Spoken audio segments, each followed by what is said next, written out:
केंद्र की पीएम मोदी सरकार के 11 साल पूरे हो गए हैं। इन 11 सालों में प्रधानमंत्री द्वारा कई अहम फैसले लिए गए, जिसने हिंदुत्व और सनातन को खूब सपोर्ट किया। इसके साथ ही देश के कई धार्मिक स्थलों का पुनर्विकास भी कराया गया, चाहे वो राम मंदिर हो, केदारनाथ हो, काशी कॉरिडोर हो या फिर महाकाल कॉरिडोर। इन सभी धार्मिक स्थलों की सूरत पिछले 11 सालों में पीएम नरेंद्र मोदी की सरकार ने बदल कर रख दी है। पीएम मोदी इन धार्मिक स्थलों पर खुद पहुंचे और इनके पुनर्विकास के कार्यक्रमों में शामिल होकर देश को संदेश भी दिया। अखिल भारतीय संत समिति के महासचिव जितेंद्रानंद सरस्वती के मुताबिक मोदी सरकार धर्म की रक्षा में बेहतरीन काम करने वाली सरकार रही है।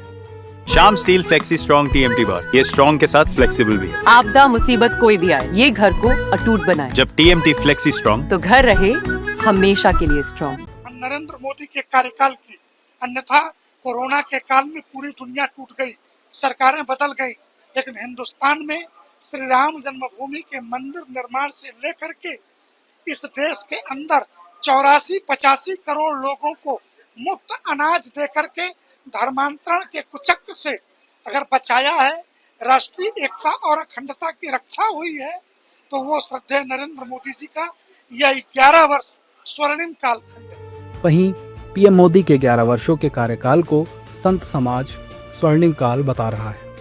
अयोध्या में 500 वर्ष के त्याग तपस्या संघर्ष के बाद मोदी जी के नेतृत्व में निर्विवादित रूप से, नहीं तो लोग कहते थे राम मंदिर का निर्माण होगा, खून की नदी बहेगी, देश में दंगे हो जाएंगे, और विपक्षी इसको हवा भी देती थी, तूल भी देती थी। यहाँ तक कि विपक्ष ने जब राम मंदिर का आदेश आया तो पूरे काला तिरपाल, काला टेंट पहनकर राष्ट्रपति के पास पहुंच गए कि अभी मंदिर का निर्माण ना हो, इससे भाजपा को लाभ मिलेगी, ऐसा विपक्ष कहता था। अभी मंदिर का निर्माण ना हो, विपक्ष कहता था वहां पर मंदिर का निर्माण ना हो, ये विपक्ष कहता था।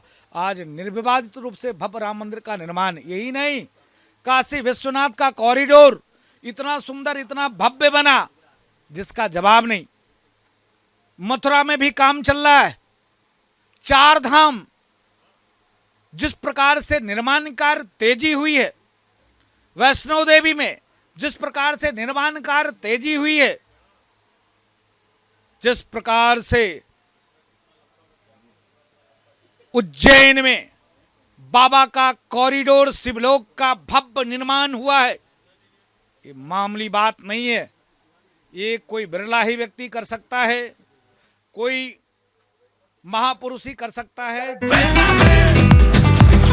ये स्टाइल का मामला है। रूपा फ्रंटलाइन।